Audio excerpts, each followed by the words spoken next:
Hello friends, आज की video है सरसों के बारे में कि हम घर पर सरसों किस तरह से उगा सकते हैं।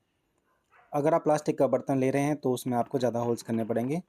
होल्स को आप कंकड़ की हेल्प से कवर करिएगा ताकि जब हम मिट्टी डालें इसके अंदर तो ये ब्लॉक ना हो। अच्छे ड्रेनेज के लिए आप ऊपर से सूखी पत्ती या गीली पत्ती डाल सकते हैं। पत्तियाँ डालने के बाद अब हमारी बारी है इसको मिट्टी से कवर करने की। तो हमने इसके अंदर मिट्टी डाल दी है।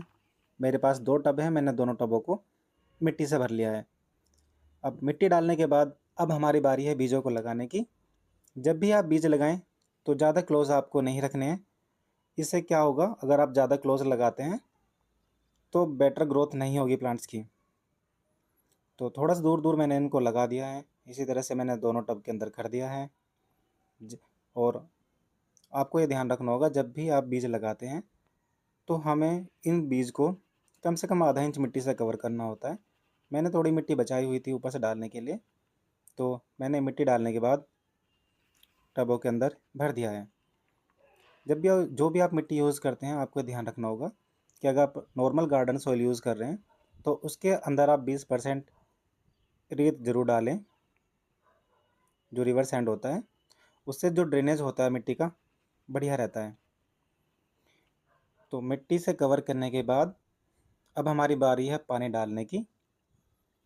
तो जब भी आप पहली बार पानी देते हैं तो अच्छी तरह से पानी देना होता है ताकि जो इसकी सारी मिट्टी होती है वो गीली हो जाए।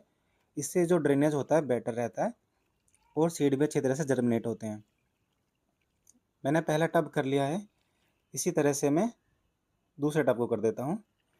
और अगर आप इस तरह से उगा रहे हैं तो आपको ध्यान रखना होगा कि जो सरसों का पेड़ होता है उसको कम से कम दिन की 5 से 6 घंटे की धूप आप इसको चाहिए ही होती है अच्छी ग्रोथ के लिए।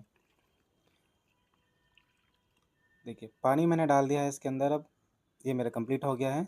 मैं आपको इसका ड्रेनेज दिखा देता हूँ। रेत दोनों मेरे तैयार हो गए हैं और इसका मैं आपको ड्रेनेज देखिए, ये देखिए पानी अच्छी तरह से निकल रहा है, इसका मतलब मेरा सॉइल मिक्सचर अच्छा है। अब वेट करते हैं इसका जर्मिनेट करने का। इसकी अपडेट मैं आपको ज़रूर दूंगा।